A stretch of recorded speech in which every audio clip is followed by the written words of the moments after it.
Muy buenas tardes a todos, bienvenidos al Instagram de la AKD, uno nuevamente más, un Instagram Live, donde vamos a tener la posibilidad hoy de hablar con Luciana de Michelis Mendoza. Luciana es una fisioterapeuta, miembro de la SONAFE, así que estamos muy contentos de tenerla acá y poder conversar con ella sobre muchas cosas, principalmente sobre la prevención de lesiones y también sobre otras hierbas, como nos gusta llamarlo, sobre otras cosas importantes. Muchas gracias a todos por unirse a esta conversación y bueno, sepan que estamos tratando de pasar este momento de la mejor forma posible. Pusimos lo mejor en la agenda de actividades con los Instagram Live. Tenemos este sábado también la reunión de discusión. Sepan que obviamente tiene un cupo limitado, que hay mucha gente que se puede quedar afuera, pero vamos a tratar después de grabarlo para que lo puedan ver, ¿sí? Ahora cuando ingrese Luciana vamos a mandarle la invitación. Aguárdenme un segundo.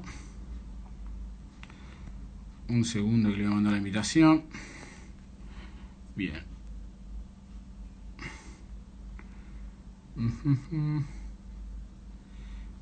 Un segundo.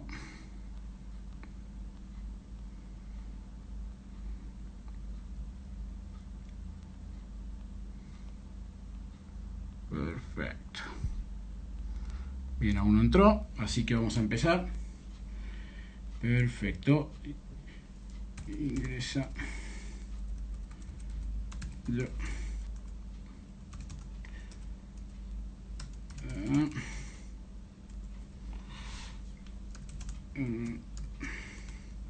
Bien, ahí vemos a Luciana, acá le vamos a mandar la invitación y vamos a arrancar la sesión.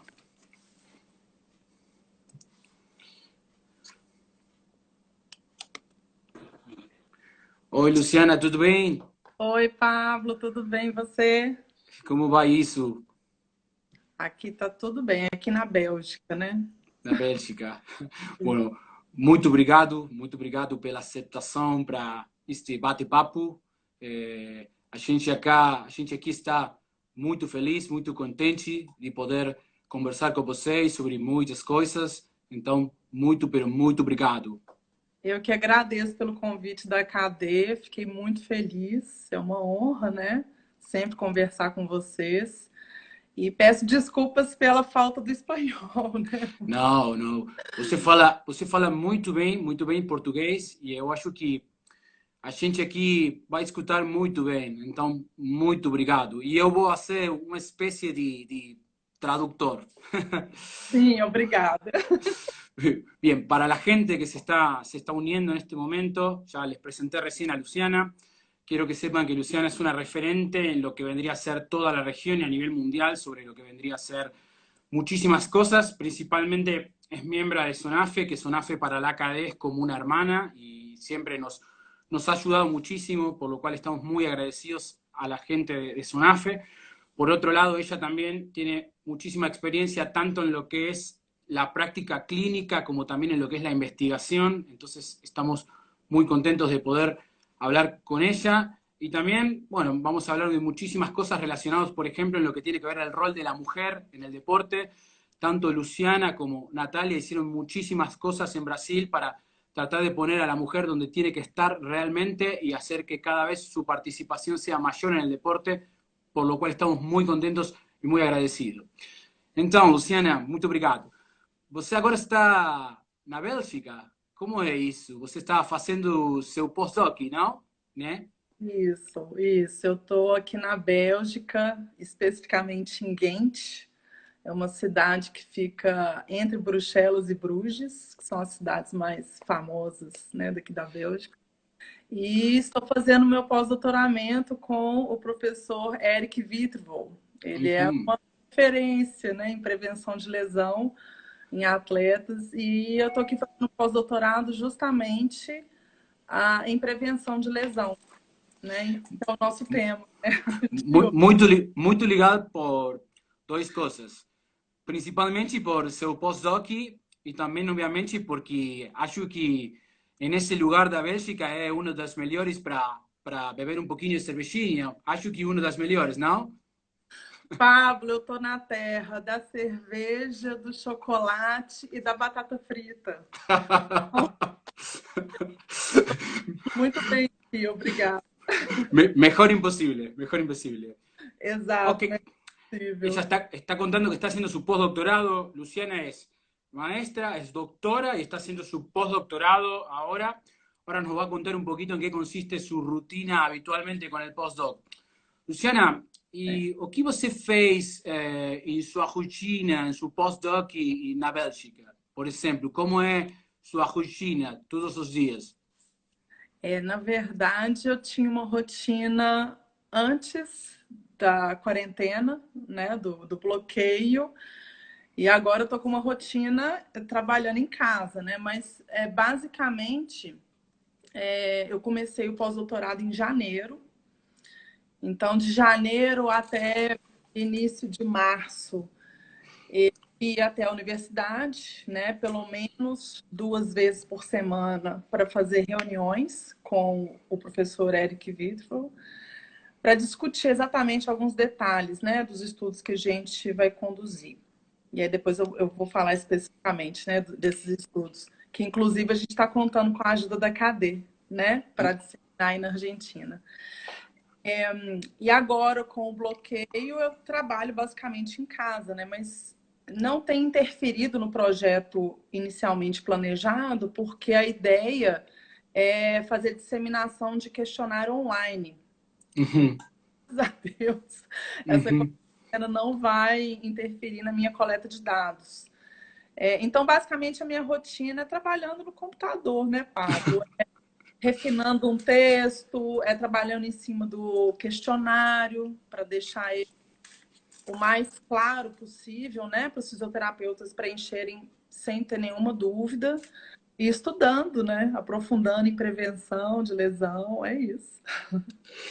Muy legal. Ella está contando que está desde enero hasta ahora trabajando allá en Holanda, que tiene una rutina y que ahora obviamente esta rutina está condicionada por la situación del coronavirus, pero está trabajando online y que obviamente hasta ahora no ha tenido interferencia con respecto a lo que ha sido su proyecto.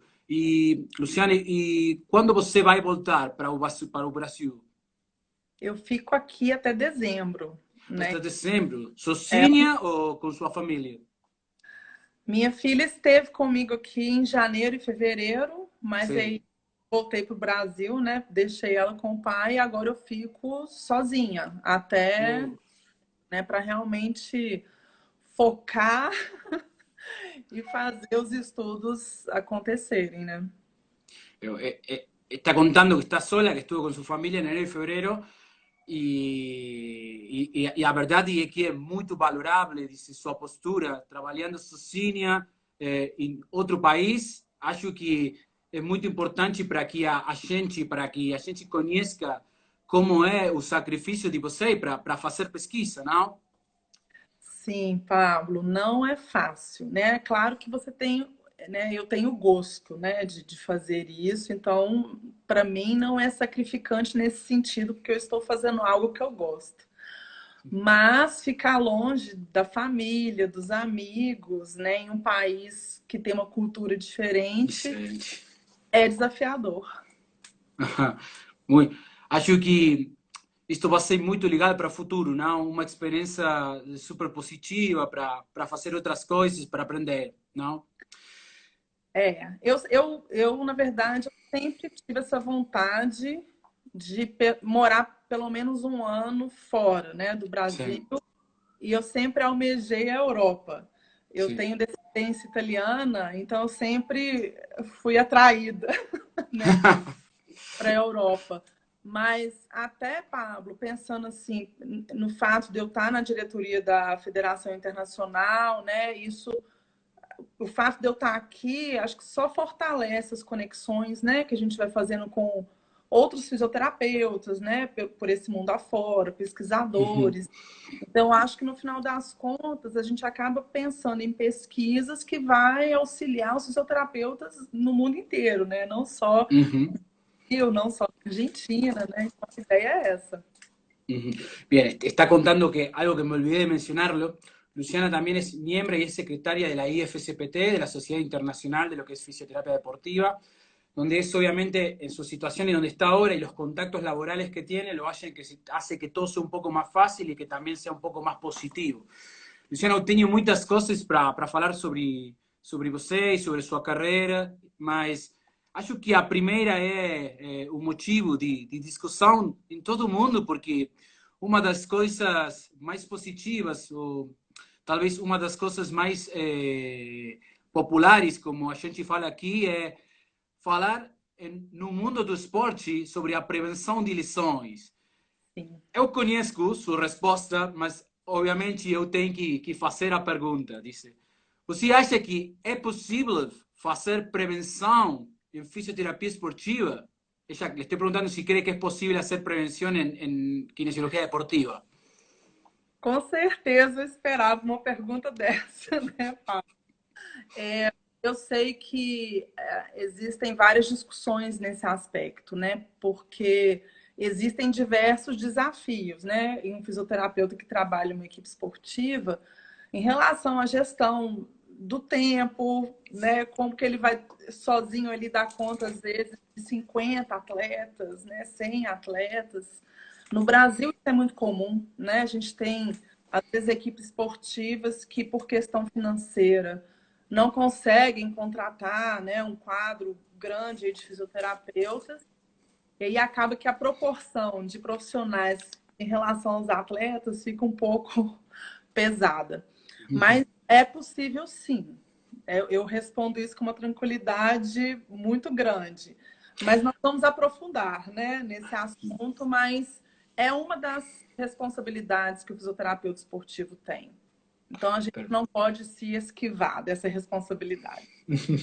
Perfecto. Ella está contando algo que es muy interesante, que menciona que obviamente a veces la excusa perfecta es decir que uno no puede prevenir porque tiene muchos deportistas o porque tiene muchos pacientes, pero que eso no debería ser una excusa y todo el mundo debería ver cómo poder adecuarse para tratar de hacer prevención.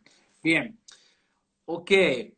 Acho que a gente quer escutar um pouquinho como foi sua história no mundo na prevenção de lesões. Como foi? Certo. Então, a experiência que eu tenho com prevenção em equipe esportiva, né? Eu fui fisioterapeuta de equipe por 2 oportunidades. Uma nas categorias de base da seleção masculina de voleibol, né? Seleção brasileira, que é um desafio diferente, porque, na verdade, você não acompanha os atletas, né, ao longo das temporadas. Os atletas ficam nos clubes esportivos e você só encontra com eles quando a seleção é convocada, né? Então, e a outra oportunidade que eu tive foi no futebol feminino. Aí sim, sendo fisioterapeuta da equipe e acompanhando as atletas mais de perto. Nas 2 oportunidades, então, eu era a única fisioterapeuta lidando em torno aí, né, de 30 a 50 atletas, até 50 na equipe de futebol feminino. Então, os desafios são diferentes, né? Mas eu trabalhei por vários anos, Pablo, junto com a Natália Bittencourt, fazendo um serviço de avaliação pré-temporada em equipes esportivas. A gente trabalhou por mais de 15 anos nisso, avaliando atletas de diversas modalidades esportivas, né? Então, futebol, vôlei, basquete, judô, ginástica e por aí vai. E aí o aprendizado foi muito grande, porque nem sempre os atletas têm disponibilidade de tempo, né? O técnico, geralmente, ele não vai liberar tempo, né, para nossa equipe fazer avaliação, né, nos atletas. Então, você tem que ser muito assertivo na escolha dos testes, né, que você vai implementar e depois mostrar o resultado, né? Gerar o relatório e apresentar para a equipe esportiva, que é um outro desafio. Bien, está diciendo algo muy, muy bueno, que es que obviamente que dependiendo del deporte que uno haga, uno tiene diferentes situaciones, como respecto a la cantidad de jugadores, como poder acompañar o no a un deportista en lo que vendría a ser la gira. Y que obviamente uno tiene que tratar de ser efectivo en lo que es el tiempo para tratar de utilizar los mejores tests o para tratar de empezar a tener datos certeros. Eu concordo totalmente, Luciana.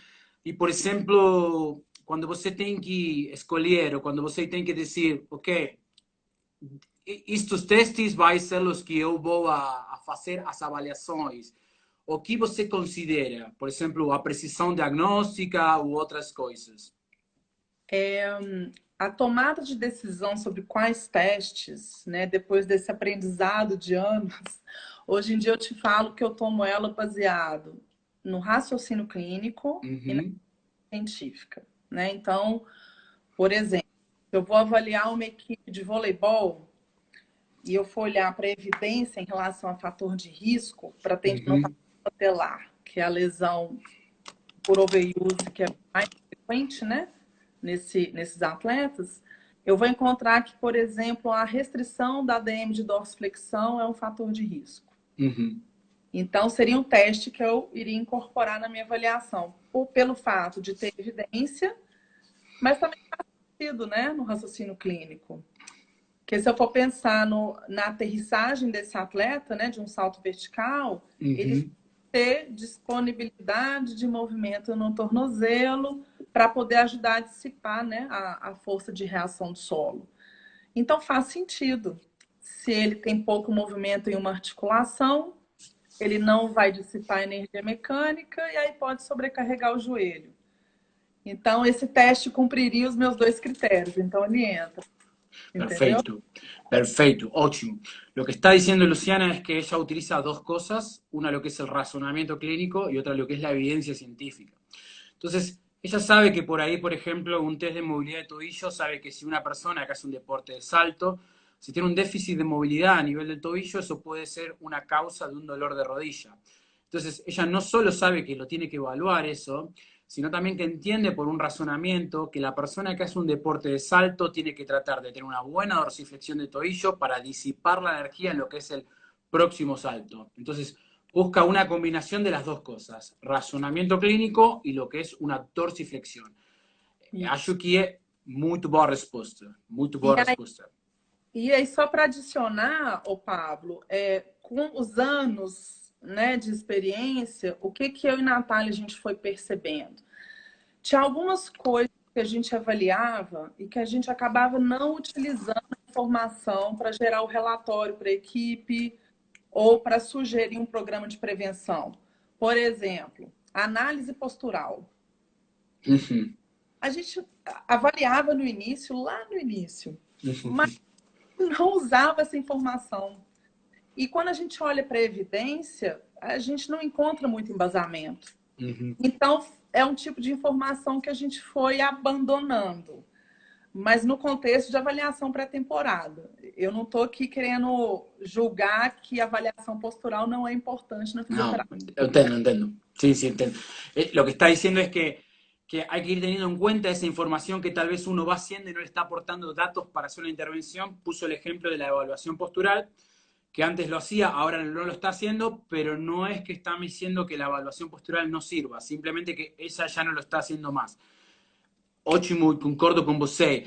E o que você acha, por exemplo, sobre algumas avaliações que, por exemplo, elas têm muito marketing mundialmente e, por exemplo, muitas vezes a discussão vai para, não, tudo bem, mas eu sei que FMS não previne lesões, é somente diz uma avaliação.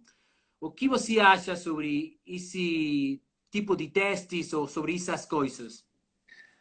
Eu, com certeza, tenho uma opinião. Se você não tivesse citado o FMS, eu iria citar. Um típico exemplo. Exato, como típico exemplo, né? O que eu acho é o seguinte, eu não tenho problema com a tentativa de você padronizar a avaliação. Não tenho problema com isso. Mas a gente tem que tomar o cuidado de perceber qual que é o tipo de informação que aquela avaliação está te dando. Então, vamos falar especificamente do FMS, que eu acho que vai ficar mais claro a minha forma de pensar. Eu não tenho formação na FMS, tá? Eu me considero leiga, mas eu sei que é muito utilizado no esporte. O meu problema com a FMS é que é uma avaliação padronizada, baseada em movimento, tudo bem até aí. Uhum. Só que a informação que essa avaliação gera, ela não te fala onde que está o problema. Uhum. Não te fala, não te determina quais intervenções devem ser feitas, qual que é o perfil de risco, né, desse atleta. Não te aponta claramente as disfunções que esse atleta tem. Perfecto. Lo que está diciendo Luciana es que no tiene un problema exactamente con ningún tipo de metodología, sabe que, por ejemplo, el caso del FMS es muy difundido en lo que es deporte, pero dice que tal vez su crítica o lo que no concorda, por ejemplo, con esa evaluación es que muchas veces es una evaluación basada en movimiento, pero no te está definiendo cuál es el perfil de riesgo de ese atleta o dónde está el problema. 8. Então, por exemplo, se durante algum dos gestuais, né, que o FMS pede para o atleta solicitar, vamos supor que ele apresenta um valgismo dinâmico dos joelhos, tá? E aí você fala assim, beleza, então você registra lá que ele tem. Mas você não sabe o porquê que aquele atleta está produzindo algo. Se é um problema, por exemplo, né, uma contribuição do quadril, né, de fraqueza muscular, ou se é uma DM de dorsiflexão que está restrita. E aí, o que acaba? Que eu vou ter que, na verdade, depois que eu aplicar o FMS, para eu entender isso de forma mais específica, eu vou ter que fazer a minha avaliação. Né? Então, acaba que você gasta um tempo maior ali, na minha opinião. Sim, eu concordo totalmente. Eu tive a mesma experiência com respeito a algumas avaliações, especificamente falando sobre MMS, eu vou a traduzir. Lo que ella está diciendo es que muchas veces no le estaba diciendo nada con respecto a la evaluación, como bien dije, de determinar un perfil o no, y después lo que terminó pasando es que tuvo que volver a hacer otras evaluaciones. Entonces era como una pérdida de tiempo, porque hacía eso, pero tenía que hacer otras cosas. Yo concuerdo totalmente, me ha pasado exactamente lo mismo con respecto a eso. Eu acho que se você, por exemplo, eu não sei, você tem que fazer somente 3 avaliações e você tem que decidir quais 3, acho que é uma coisa. Mas se você tem o tempo e a possibilidade de decidir qual é a melhor para você, é outra coisa, né?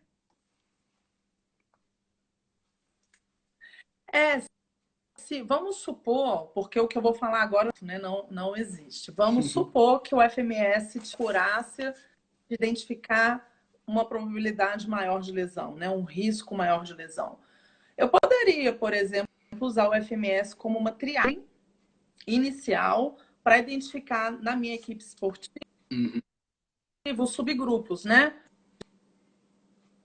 Dividir os atletas que têm menor chance de lesão daqueles que têm a maior chance. Eu iria avaliar só esse subgrupo que tem a maior probabilidade. Poderia ser uma estratégia, mas infelizmente a gente não tem esse suporte na literatura para o FMS. Lo que está diciendo es que si nosotros supiésemos que si tal prueba o tal cosa está mal, nosotros tuviésemos realmente un valor de probabilidad para saber si esa persona está en riesgo, estaría bueno, pero que lamentablemente no lo tenemos hasta el día de hoy. Ótimo, Luciana, ótimo. Muito obrigado. Agora, por exemplo, falando sobre prevenção de lesões, muitos pesquisadores famosos do mundo falam sobre, por exemplo, diferentes modelos. Vocês fizeram um estudo, obviamente, falando sobre o modelo de complexidade. Eu lembro que o Melwis foi um autor. Você tem muitos autores, por exemplo, o Melwis, você tem, não lembro agora, mas muitos modelos, por exemplo, o Rohan Barr. Sim. O que você acha que, por exemplo, falando sobre esses autores, ou obviamente por outros mais, cada autor fala sobre uma coisa que é importante na prevenção. Em que coisa é típica de cada um, obviamente também você e a Natália, sim? E em que coisa você não concorda com eles? Nossa, que pergunta boa e difícil. Claro,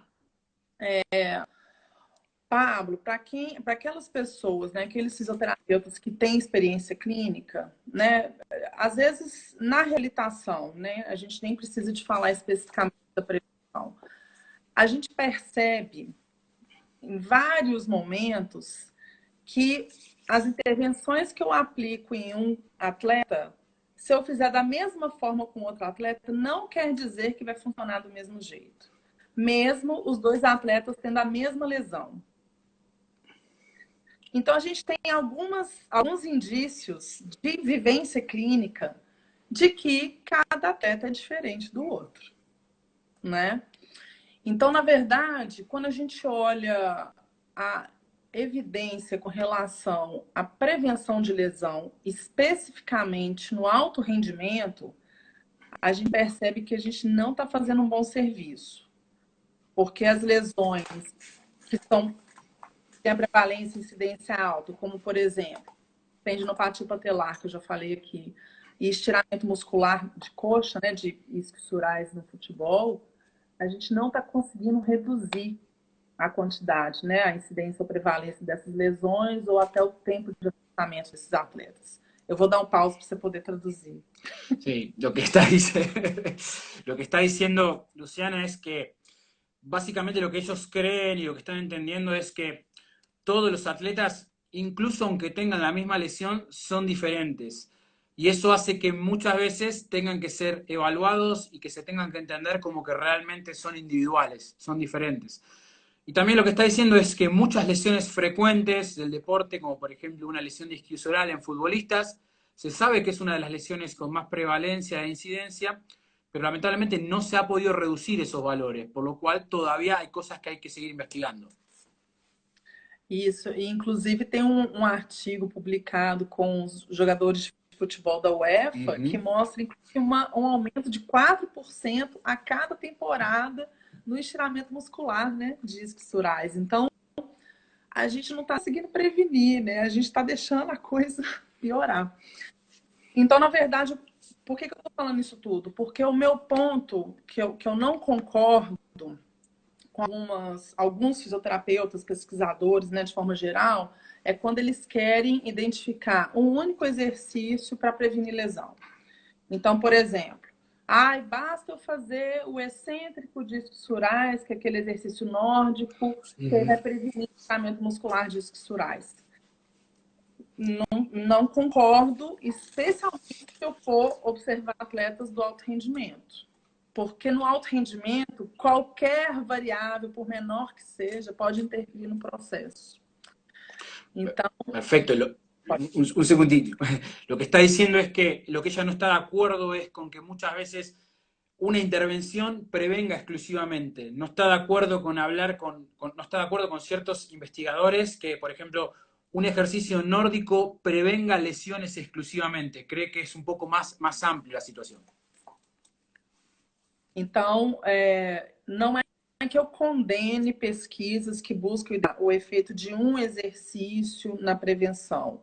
O que me incomoda é, na conclusão desse artigo, por exemplo, você vender a ideia de que esse exercício vai salvar o mundo. Entendeu? Então, Sim, assim, a conclusão adequada seria: inclua este exercício no seu programa preventivo. Ponto. ¿Entendeu? O que incomoda é isso. Qué bueno lo que está diciendo es que dice que muchas veces algunas conclusiones de ciertas investigaciones son demasiados. En Argentina, a gente fala. Esas conclusiones son vendehumos, porque lo que dice es que esa conclusión lo que está diciendo es que básicamente dice, ¿se me escucha, Luciana? ¿Sí? Tranquila, sigo traduciendo para la gente. Lo que está diciendo es, ahora sí, ¿no? ¿Você me escucha? ¿Sí? ¿Você me escucha?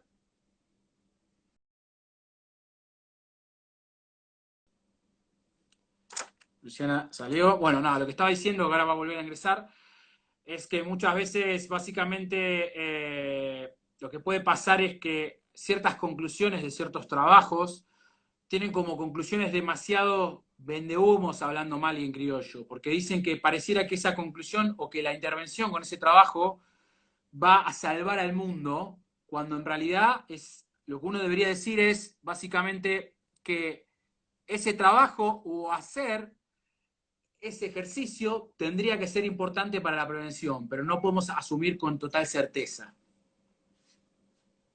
Ahí estamos conectando con Luciana. Oi, tudo bem?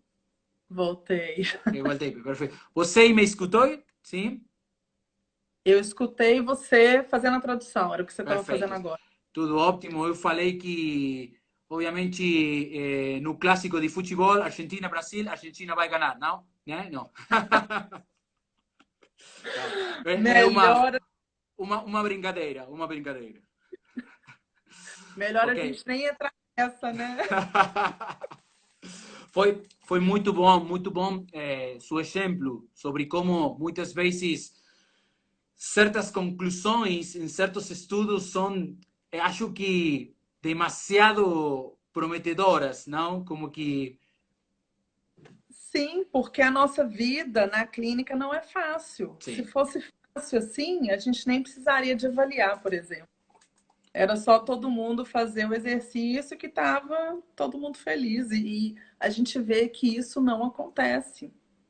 Eu até perfeito. brinco, falo assim, que se a nossa vida fosse simples em termos de entendimento da lesão no esporte, se fosse somente fortalecer o glúteo ou fortalecer a coxa e pronto, fisioterapia nem precisava de existir. Era só todo mundo fazer musculação, lá com a preparação física e pronto, ninguém ia ter lesão. Mas Totalmente. não é. Sim, totalmente. Totalmente.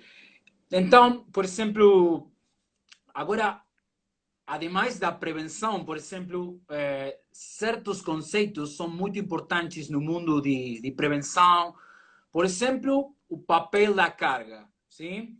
A carga, por exemplo, hoje em dia, com muitos modelos, por exemplo, o modelo do Tim Gavitt e outros autores, ocupa um rol importante, por exemplo, para o mundo da prevenção. O que você acha sobre o rol da carga, por exemplo? Eu não vou entrar no mérito de modelos, tá? Mas definitivamente não tem como um fisioterapeuta, nem um preparador físico que acompanha uma equipe, não ter um bom planejamento em relação à carga, né, que vai ser implementada aí ao longo da temporada, seguindo o calendário de competições, seguindo as necessidades de cada atleta, o perfil físico, né, o histórico de lesão. Então, eu sei que são muitas informações. Eu sei que às vezes o fisioterapeuta pode ficar um pouco perdido em como fazer a gestão desse tanto de informação. Mas uma coisa que eu e Natália a gente bate muito nessa tecla, né? A gente fala de forma insistente, é que o registro dessas informações é que vão mostrar para o restante da comissão técnica o trabalho que a fisioterapia faz em relação à prevenção. É claro que a fisioterapia não trabalha sozinha na prevenção, né? Quando a gente fala de carga de treino, preparação física tem que estar junto. Está diciendo que no quiere por ahí hablar exactamente de modelos, no quiere entrar por ahí en un modelo unicausal de pensar que si algo está mal, eso te va a llevar a una lesión. Cree que nosotros tenemos que tomar las historias y muchísimos datos que tengan que estar relacionados sobre la historia de cada deportista y que combinando eso podría ser una forma de tal vez entender qué está pasando y obviamente para eso necesitamos tomar datos. Eu sei que você, por exemplo, para a toma de dados, você trabalha com uma app, não? Uma aplicação do telefone, não? Como é isso? Sim, Como foi a história de essa aplicação, por exemplo? pois é. Eu e a Natália, a gente ministra cursos sobre avaliação. Uhum. Então, a gente vai para diversos estados do Brasil com esse curso e, durante o curso, a gente prega com bastante força a questão de você quantificar as informações. Uhum. Então, evitar de usar, a gente fala no Brasil, não sei se você vai entender, usar o olhômetro ou Sí, o achômetro. sí, sí, sí, A gente tem que usar, usar o achômetro, o eh, inclinômetro, es porque decir, o número não. no usar el ojímetro, dice, lo que hay que usar es una herramienta de medición. Perfecto.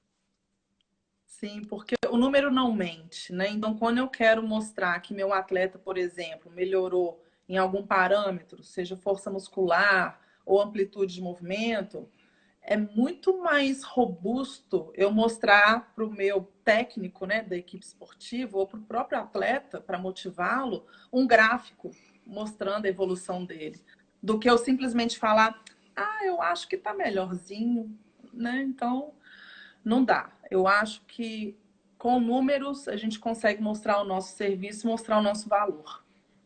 Sí, que E concordo totalmente. Lo que está diciendo es que tenemos muchas veces que ponerle números a las cosas que hacemos, que es la única forma de mostrar un valor con un gráfico donde refleje un número, o eso es la forma de convencer a una persona. Si muchas veces somos subjetivos es un poco más complicado. sim. E aí, isso tem a ver com a história do FAST, né, que é o aplicativo que eu e Sí, Natália desenvolvemos junto com o professor Sérgio Fonseca, que é da UFMG, porque a gente, quando dava os cursos, a gente tinha uma planilha de Excel com todos os testes, os parâmetros de referência para cada teste e, às vezes, até a fórmula matemática para gerar, como, por exemplo, no YT, quando você quiser extrair o score composto, tem uma fórmula, né? E a gente brinca falando que fisioterapia para fugir da matemática. A gente Bueno, põe lo que bom. está contando es que lo que está contando es que obviamente toda esa toma de datos con ese software, lo que hacen después es lo vuelcan a una base de datos donde tienen obviamente diferentes fórmulas para tratar de calcular los perfiles y las probabilidades. Y lo que dice de chiste es que la gente muchas veces empieza a decir, pero yo soy fisioterapeuta, ¿por qué dice tengo que manejar números y esas cosas? Muy ligado, muy ligado. E aí, um dia, um aluno que estava no nosso curso perguntou: por que vocês não transformam esse Excel em um aplicativo? Aí que a gente, né, acendeu a luzinha aqui e começamos a trabalhar em cima do aplicativo. E esse aplicativo ele gera o que seria a probabilidade, né, aumentada ou diminuída do atleta lesionar, que é o perfil de risco, baseado em um algoritmo que a gente criou, mas que ainda a gente precisa de fazer a validação por meio de pesquisa. A gente Sí. está nessa fase agora. Muy bom, muy bom. Lo que está haciendo es, bueno, le hicieron un software y que ahora están tratando de cómo validarlo para ponerlo todo dentro de lo que es en el marco de lo que es investigación a futuro. Muy bom, muy bom. Ok, dice, dice, a gente falou sobre muitas coisas, sobre a prevenção de lesões. Acho que, por exemplo, a prevenção é um tema para fazer um bate-papo de 4, 5 horas. E é muito Sim. legal e é muito interessante. Mas acho que, por exemplo, certos mensagens como que a prevenção é complexa e que a prevenção é uma coisa que não somente depende de um ou dois dados, é muito importante que as pessoas entendam isso. E se você, por exemplo, dizer, você tem que fazer uma recomendação para um fisioterapeuta que ele é jovem, esta pergunta eu recebo todo o tempo. Todo o tempo. Dice, oh Pablo, dice, sim, dice, eu tenho que fazer uma avaliação com meus esportistas. Sim, ok. Dice, que testes eu tenho que fazer? Obviamente eu sei a resposta, mas você falou sobre a resposta. Qual você acha que é o mensagem para esses estudantes, esses fisioterapeutas jovens que eles vão a começar o caminho da prevenção de lesões? É uma pergunta ótima. Pablo, eu acho que o que vai determinar qual teste você vai escolher é o seu raciocínio clínico. Perfeito. Então, na verdade, eu acho aqui no Brasil, pelo menos, né, quando a gente sai da universidade, né, a gente se forma, a gente não está completo ainda. A gente vai para o campo, né, para a prática, e você vai moldando, né, o seu perfil profissional, vamos falar assim. E com o tempo você consegue identificar qual que é a sua base teórica na fisioterapia. Então, eu acho que isso é o ponto de partida. Cada um tem que identificar qual que é a visão de mundo que tem, né, na fisioterapia. Eu posso falar da minha, que não quer dizer que é a mais certa ou é mais errada, é a minha. No, no, pero un segundinho. Ella dice que es importante, lo más importante es el razonamiento clínico, que uno tiene que, cuando empieza a interactuar, entender cuál es la filosofía que quiere de la kinesiología, que ella ahora nos va a contar cuál es la suya. Obviamente, se, a gente quer escutar qual é sua filosofia.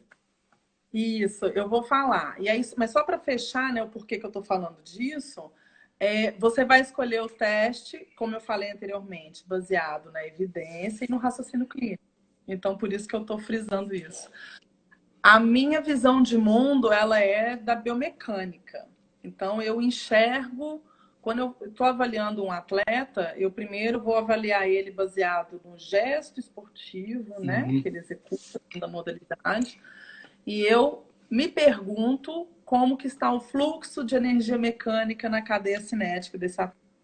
Essa é a pergunta que eu... Então, retomando aquele exemplo do voleibol, né, que a gente falou sobre a DM de dorsiflexão restrita. Quando ele aterriza, se tem uma restrição do movimento, né, da mobilidade, dorsiflexão, ele não vai conseguir dissipar energia mecânica. Essa energia mecânica que ele não conseguiu dissipar vai subir na cabeça, vai para o joelho, vai para o quadril. O atleta ele tem que ter recursos, capacidade de lidar com essa energia. É isso que eu me questiono o tempo inteiro para poder definir os testes. Perfecto. Ella siempre habla del razonamiento, de entender cuál es la demanda que tiene el atleta y que obviamente lo que precisa el atleta muchas veces es tener una buena transmisión de energía. Entonces, lo que ella se pregunta y piensa todo el tiempo es, ¿cómo puedo yo favorecer esa transmisión de energía en el atleta? ¿Cómo puedo yo tratar de mejorar eso? ¿Qué test me van a ayudar a tratar de identificar eso? Tem tempo de dar mais um exemplo? Obviamente. Então, um exemplo da natação. Então, teve uma ocasião que uma atleta da natação procurou o serviço de fisioterapia que eu trabalhava. A gente fazia prevenção e reabilitação dos atletas. Ela estava com dor no ombro bilateral, já não estava conseguindo ter uma boa performance. E ela estava chegando próxima a uma competição que daria índice para ela ir para o Rio 2016. E aí ela veio com o técnico, os dois apavorados, porque o tempo estava passando e ela ainda não tinha zerado a dor com o tratamento feito, mas mais importante, ela não estava retomando a performance que ela tinha anteriormente. Y lo que está contando, dando el ejemplo de una nadadora que tenía un dolor de hombro bilateral y que además de eso lo que tenía era una pérdida del rendimiento y que ella no estaba logrando obtener el rendimiento que realmente tenía, entonces, bueno, Luciana la estaba atendiendo.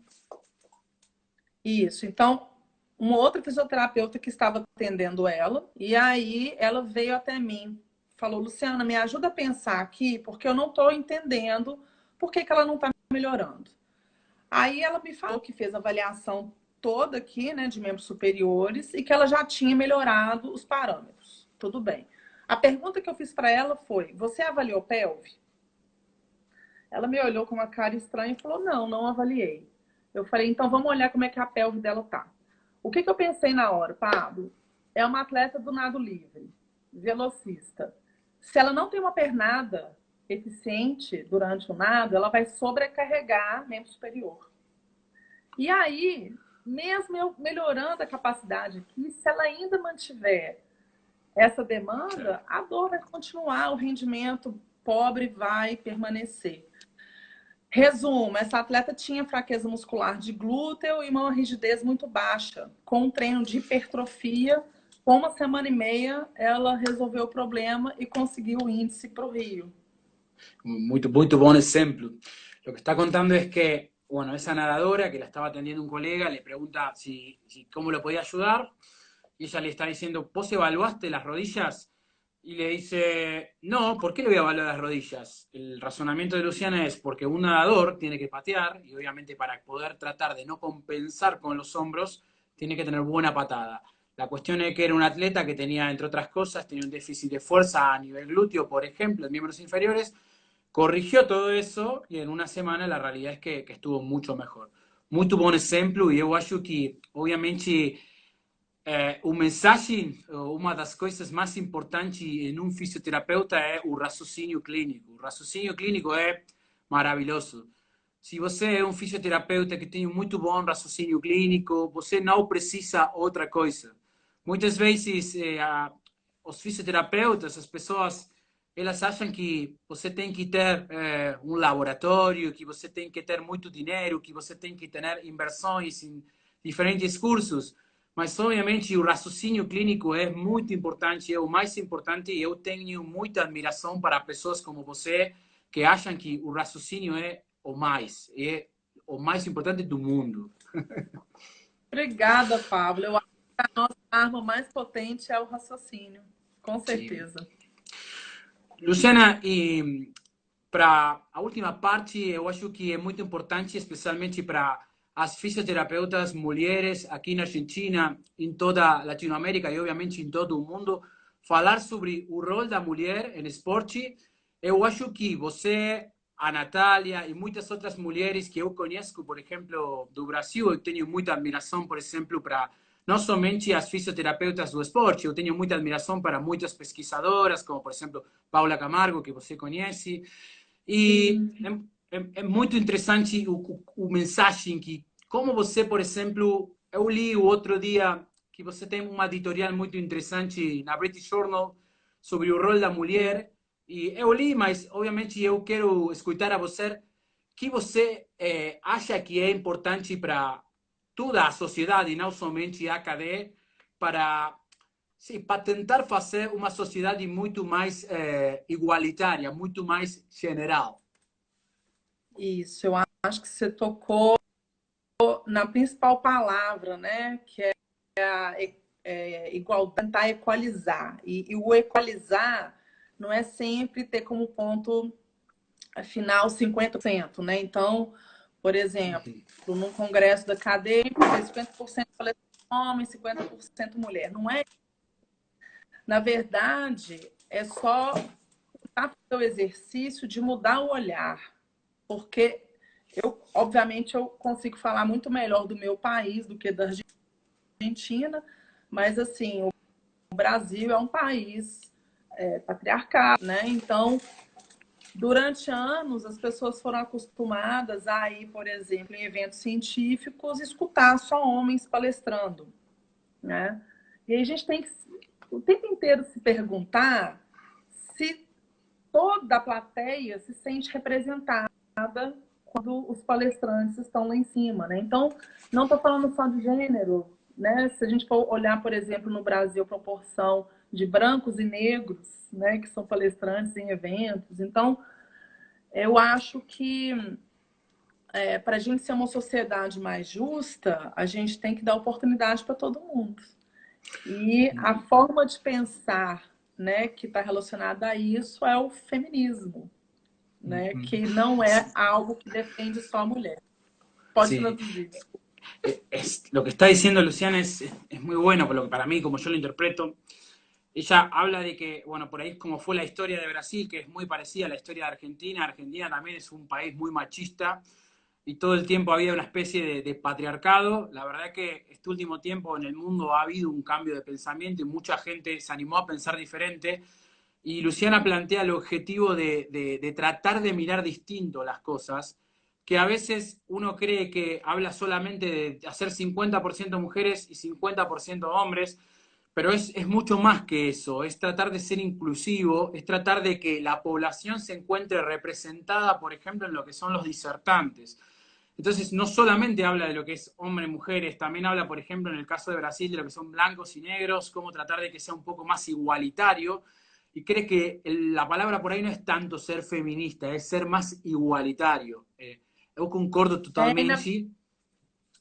Na Sí. verdade, assim, no Brasil, quando você olha o percentual de formados em fisioterapia no geral, a maioria é mulher. Só que quando você vai para fisioterapia esportiva, é uma especialidade que é masculina. E o triste da história, Pablo, é eu escutar de várias acadêmicas a seguinte frase: eu sou apaixonada por fisioterapia esportiva, meu sonho é trabalhar na fisioesportiva, mas eu escutei de Ujú. vários professores que eu não teria oportunidade, aí eu desisti. Então, uma pessoa que tem um sonho está desistindo do sonho, né? Sem ter nem a oportunidade, isso é triste, né? Sí. Ella lo que está contando es que escuchó muchas veces es cierto por ahí que obviamente que la kinesiología deportiva muchas veces tiene una imagen mucho más machista y es una cosa que es irreal, porque cuando uno ve lo que pasa en Brasil, que es igual que en Argentina, la cantidad de mujeres kinesiólogas en Argentina también son mucho más mujeres que varones, pero cuando uno asiste o va a tratar de ver qué es lo que pasa en la kinesiología deportiva, la realidad es que es un ambiente muy, muy masculino. Ella es una apasionada de lo que es la kinesiología deportiva y muchas veces ha visto como por ahí una aptitud de mucha gente como diciendo, no, dice, bueno, pero es un ambiente masculino y gente que es académica incluso, es como que tiene por ahí una mirada un poco resignante sobre la situación. Ella cree que no es así. ¿Sí? E como foi, por exemplo, acho que a Argentina tem muito que aprender do Brasil, por exemplo, em seu caminho, como foi os primeiros passos para fazer muita mais inclusão feminina no esporte. Como foi, por exemplo, você lembra como foi sua história com isso? Ô, Pablo, especificamente falando da SONAF, a gente existe desde 2003 e a primeira presidente mulher foi acontecer em 2016, né? Uhum. Então, é muito tempo, né? Mas tudo bem, eu entendo que no início da sociedade o percentual de mulheres sócias era bem baixo. Então, o nosso maior movimento foi de estimular as mulheres que trabalham com esporte, que têm esse sonho de se filiar à SONAF. Então, a gente tem conseguido aumentar o percentual de sócias, e aí é claro que fica mais fácil, enfim, né? Não sei se essa palavra é mais adequada, mas Sim. fica mais fácil que essas mulheres ocupem os cargos diretivos, né, das regionais ou da nacional. Acho que esse foi o principal movimento. Lo que está contando es que empezaron a buscar la forma de atraer más socias mujeres y que después eso es un poco más fácil porque al ocupar más espacio, lo que hacen es empiezan a darle por ahí diferentes tipos de cargos. Eso fue un poco lo que pasó en Sonafe. Muy ligado, muy ligado. Aquí en Argentina, na sociedade da AKD, obviamente, muita gente agora está trabalhando muito duro para que a situação seja melhor no futuro. Por exemplo, o trabalho da Sabrina, o trabalho da Andrea. E acho que todo tempo, por exemplo, a gente aqui fala sobre você, fala sobre a Natália, como claros exemplos. E quando o ano passado eu fui a Sonafe, eu fui ao congresso em Fortaleza, lembro que eu falei com muitas mulheres e muitas inspirações para tentar fazer um cambio aqui na Argentina. Então, agora eu tento, a sociedade tenta que a situação seja melhor, porque, obviamente, como você falou, aqui na Argentina também, dice, a quantidade, o número de mulheres em fisioterapia geral, a gente tem muitas mais mulheres, mas na fisioterapia esportiva eu acho que a gente tem um modelo um pouquinho old school, não? Um pouquinho dinossauro, falamos aqui. Então, acho que esta situação tem que mudar pronto, tem que mudar porque a situação tem que melhorar, sim? Se você for parar para pensar, Pablo, é inclusive importante para a sociedade, para a cadeia, porque se você consegue influenciar não só o grupo masculino da fisioesportiva, mas também o feminino, você vai ganhar Uhum. mais sócios, você vai ter Sim. mais verba para fazer campanhas, ações para melhorar e fortalecer a nossa profissão. Então, eu só enxergo como positivo, sabe? É, esse congresso do ano passado da SONAF foi o congresso com o maior percentual de palestrantes mulheres, né, que a SONAF já teve. Mas isso só aconteceu porque o olhar está mudando, sabe? A gente está prestando mais atenção nisso. Antes passava despercebido pela maioria. Agora a gente faz esse exercício de pensar: peraí, eu quero alguém para falar de prevenção de lesão. Quem que ainda não palestrou no Congresso do SONAF? Sí. Vamos chamar alguém novo? Será que tem alguma mulher? Vamos lá. E aí a coisa vai... Lo que está diciendo que ellos lo que hacían es todo va a ser mejor, porque obviamente cuando más mujeres se sumen, también hay un beneficio por tener más socias, que obviamente es positivo, y también cuando uno tiene que armar un programa científico, lo primero que uno piensa dice, ¿quién no disertó antes y quién no disertó mujer? Y la cosa va a ser siempre un poco más igualitaria. Totalmente, eu concordo con você e acho que é muito, pero muito importante. Luciana, eu lembro que a última noite, no Congresso da Fortaleza, sim, 1 ou 2 horas antes que eu tive que voltar para a Argentina, lembro que você gosta muito dos vinhos. Eu tenho aqui na Argentina uns vinhos para você. Eu prometo que quando eu vá para o Brasil, eu vou a levar os vinhos para você, sim? E, por último, Graças. não, por favor, e por último, muito, pero muito obrigado. A gente aqui está muito contente, muito feliz de poder haver falado com você, porque você é uma referência na fisioterapia esportiva, não somente na prevenção de lesões, também, como eu falei, você é uma inspiração para muitas mulheres aqui na Argentina e muitos fisioterapeutas como eu. Então, muito, muito obrigado. Sim. Ô, Pablo, obrigada. Eu fico assim muito feliz mesmo, né? Eu adoro o contato com a KD, fui da KD, eu fiquei com a organização de vocês e como que vocês valorizam a história da sociedade. Isso é bonito demais. E eu trouxe, porque é algo que a gente tem que melhorar e vocês são um excelente exemplo. Muito obrigado. E sim, já habla um pouco da história. E todo o tempo, por exemplo, a gente discute muitas coisas. Por exemplo, não, no passado isso não foi bom, não? Muitas vezes discutimos nosso passado, mas eu acho que agora a gente é uma coisa especialmente para o passado, e agora a gente tem que trabalhar muito para que o futuro seja muito melhor, e obviamente no futuro falar sobre que o passado foi diferente, mas agora estamos melhor. Então, muito obrigado por el exemplo, muito obrigado pela ajuda, e disfrute na Bélgica, disfrute as cervejas, disfrute o chocolate e sepa que aqui na Argentina você tem muitos amigos que esperam voltar a olhar no futuro. Obrigada, Pablo. Eu espero a ajuda de vocês nos meus estudos aqui do pós-doutorado. E pode deixar que eu vou aproveitar muito bem as cervejas aqui, os chocolates também. Muchas gracias. Um abraço para você e para toda a SUNAF. Eu vi ao Fábio recentemente. Um abraço para o Fábio.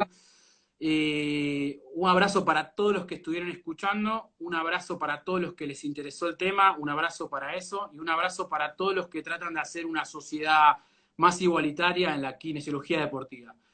Muito obrigado, Luciana. Um abraço grande e forte, sim? Abraço, gente. Obrigada a todo mundo que acompanhou e parabéns à KD. Tchau, tchau. Parabéns, Luciana. Abraço forte. Abraço. Abraço.